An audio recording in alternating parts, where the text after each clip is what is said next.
L'shem yichud kushabrichu shchinte hineni muchanu mizuman kayem aseh shel sfirat haomer shel sfirat haomer shel sfirat haomer shel sfirat haomer. Boker Tov, good morning. For those of you that have been counting the Omer alongside us, last night for some reason I couldn't get we use StreamYard as our platform to broadcast to you, and it just would not work. And I tried to go on YouTube, on Facebook directly and record like the olden days, and that too just wouldn't allow me to connect. So it is said, it's kind of like Havdalah,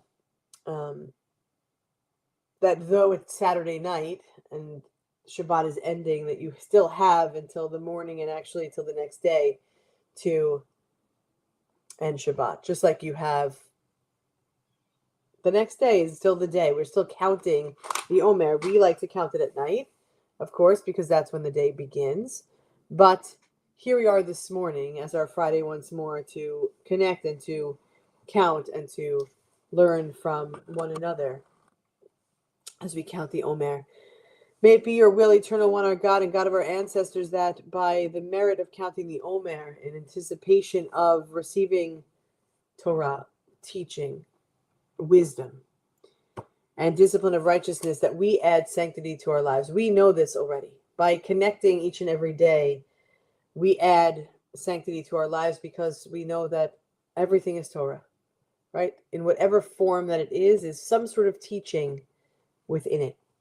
The blessing for counting the Omer, Baruch atah Adonai, Eloheinu ruach haolam, asher kidshanu, b'mitzvotav v'tzivanu, al sfirat haomer, al sfirat haomer. Yesterday was day 11.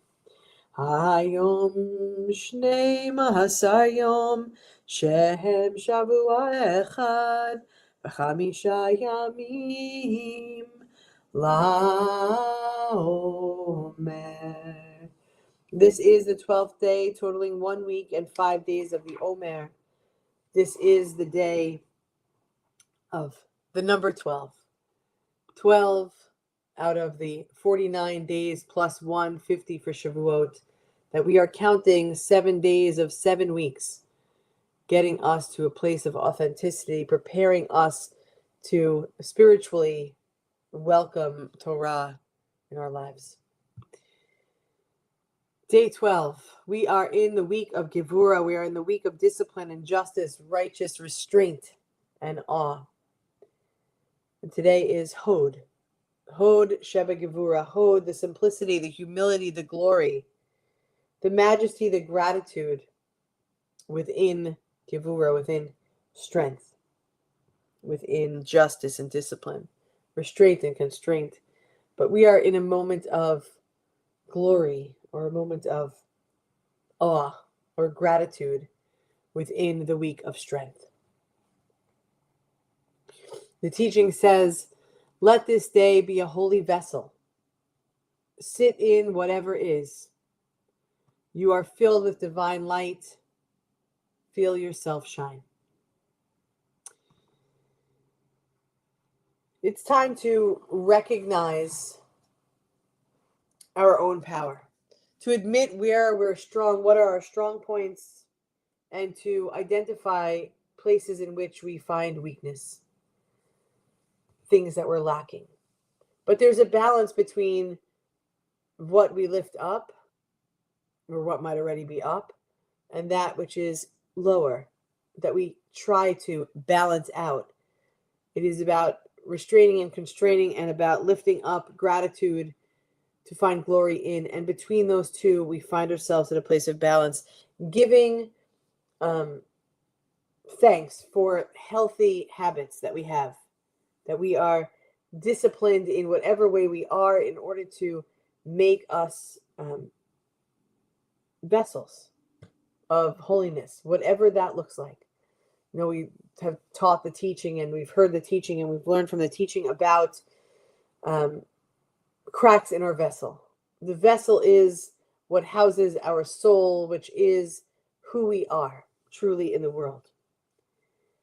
There are so many things that brought us to this moment, to this place in our lives, to the place that we are in today. Discipline, sometimes the word discipline has this negative connotation. Oh, they need discipline. They're XYZ. Or they're so disciplined that they don't even know how to have a good time because everything is regimented. But the word discipline doesn't have to mean that. And sometimes discipline needs its own balance. Discipline needs its own hand-in-hand relationship with humility. Because without it, discipline and humility go together. If not, there can be a sense of arrogance, and we don't want that. So we need to recognize where we need to ask for help and support and realize there's no reason to go alone. There are definitely facets of discipline and strength in the people that we love or the people that are around us that we try to emulate. And that's beautiful. What is it that we admire within ourselves? What is it that we admire in others? What do we think the strengths of ourselves, Kivura, the strength that we have, that others might want to look toward us to see, hey, wait a second, I really like that about them. How will I find my way to be more like that?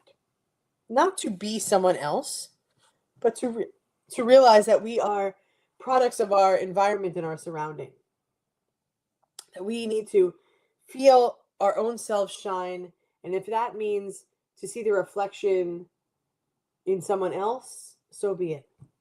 Or if you can stand shining by yourself and feel comfortable and confident, well, then that too is a blessing. So every day comes with a practice. Our practice for today is before Shabbat begins, is to give yourself some time to sit. 1 minute, 2 minutes, 5 minutes, 15 minutes, whatever that is for you. Breathing and noticing the breathing. Noticing that you are a holy vessel through which divine light flows. Imagine that breath that you're sitting and breathing, and there's noises and there's distractions and there's everything going on around you, but you're sitting. You are intentionally taking a moment for yourself. Imagine that that breath that you're taking is clear and pure light. When we think about, even if we're pausing for this moment, even if you can't give any other moments other than this one, When you stop and breathe for a second and imagine yourself breathing in this clear, pure light, for sure, there might be other colors that pop up. There are sounds that are happening around you. Maybe it's a different color, light. Maybe it's something else that you're seeing entering your body as you pause to breathe. And maybe some of us can't even let go enough to feel and see that light. And that's okay too.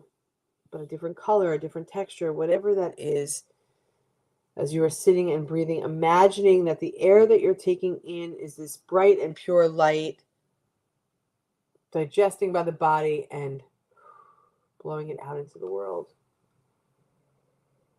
Your mind will wander, but come back to the breathing. Breathe in the light, breathe out, and watch the light spill into the world.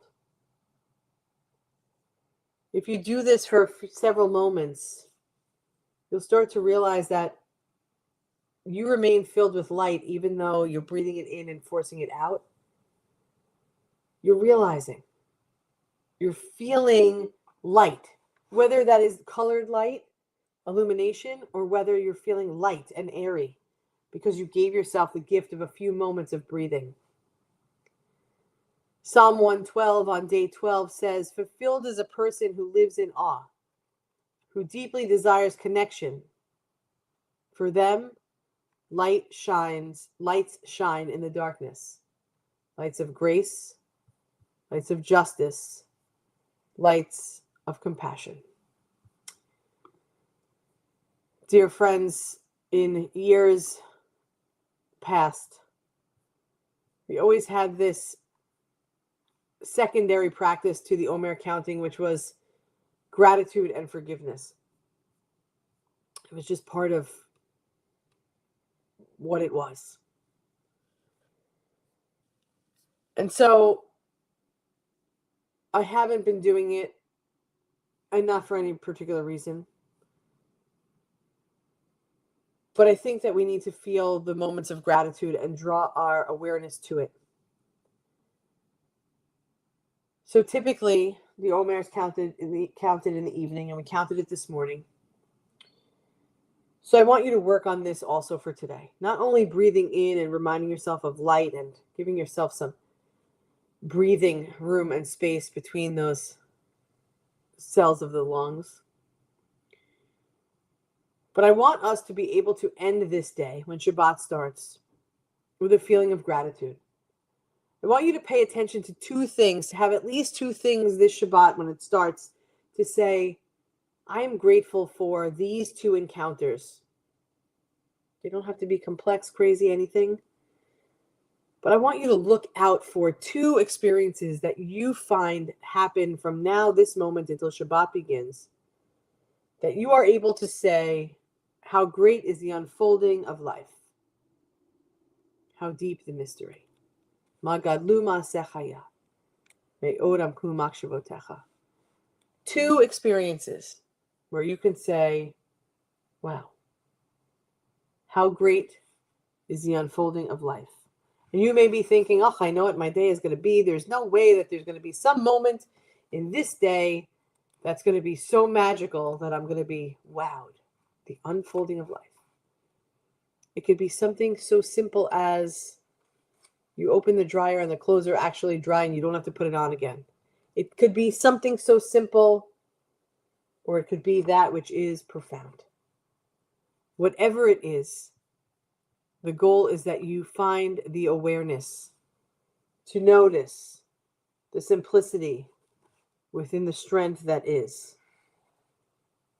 Hod Shevet Gevura, day 12 of the Omer. Beautiful to be with you, Paula and Jenna, Belinda, Suze, Elisa, whoever else is watching that has not yet checked in. We are one human family, one heart of abundant love. We love you. We'll see you back here at 6:30 tonight. I will not be here, but Rabbi Jay will. I need to be Ima for tonight, so I hope you'll forgive me. No extra help tonight, and Ellis has baseball. So all of us, all four of us, will be doing what I need to do. And I hope you forgive me. So I wish you Shabbat Shalom. I might pop on, of course, in the comments to watch alongside while I'm at baseball. But Rabbi Jay will be steering the ship, welcoming Shabbat with all of you. Shabbat Shalom, Am Yisrael Chai. Let's continue to do the work of the Jewish people. Shabbat Shalom.